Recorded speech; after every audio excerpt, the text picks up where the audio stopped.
TSprithwiতে আপনাদের সবাইকে স্বাগত।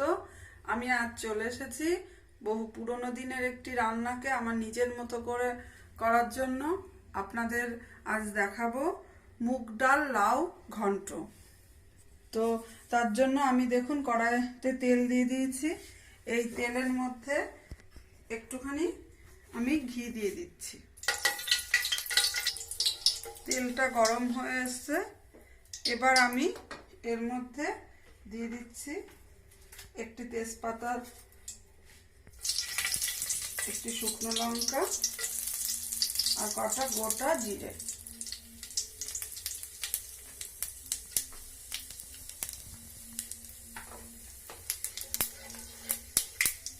একটুখানি নাড়িয়ে নেব। এই জিরেগুলো যখন একটু লাল লাল হচ্ছে তখন আমি আদা আর জিরে বেটে রেখেছিলাম সেটা দিয়ে দেব।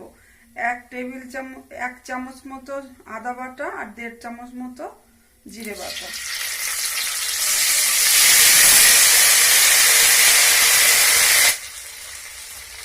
এটা কষতে কষতে আমি এর মধ্যে দিয়ে দেব 1 চামচ হলুদ গুঁড়ো,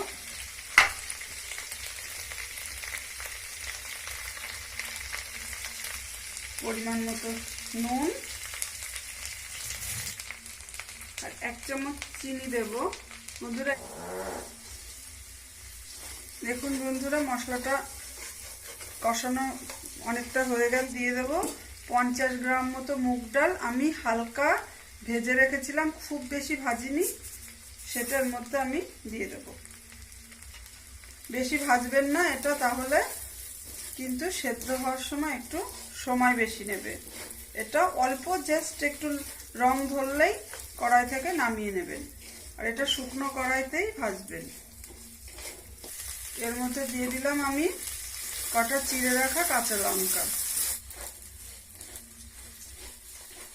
এটা খুব সুন্দর ভাজা হয়ে গেছে। এবার এর মধ্যে আমি একটা মিডিয়াম সাইজের লাউ একদম ছোট ছোট করে কেটে রেখেছিলাম, সেটা আমি এর মধ্যে দিয়ে দেব।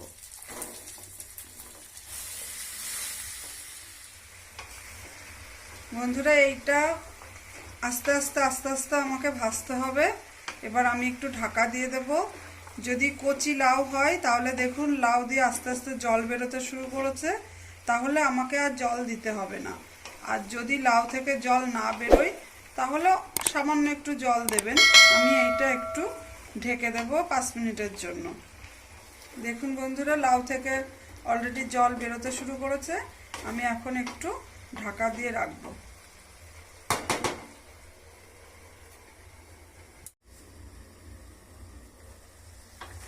দেখুন বন্ধুরা, অনেকটা জল বেরিয়ে গেছে।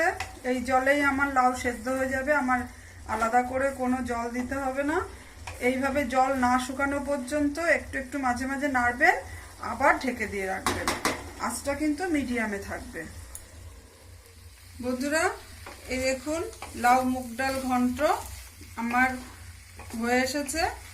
এবার আমি একটুখানি গরম মশলা ছিটিয়ে দেব। এই রান্নাটি আপনারা ভাত দিয়েও খেতে পারবেন, রুটি সঙ্গেও খুব ভালো লাগবে। যে কোনো ভাত কিংবা রুটি দুটোর সঙ্গেই আপনারা এটা খেতে পারবেন। আমার রান্নাটা হয়ে গেছে। এবার আমি নামিয়ে নেব। আপনারা ভালো থাকবেন। রান্নাটা ভালো লাগলে অবশ্যই আমাকে কমেন্ট করে জানাবেন। আর যদি কোনো অসুবিধা মনে হয় তাহলেও কমেন্ট করে জানাবেন। আপনারা ভালো লাগলে লাইক করবেন, শেয়ার করবেন আর সাবস্ক্রাইব করবেন।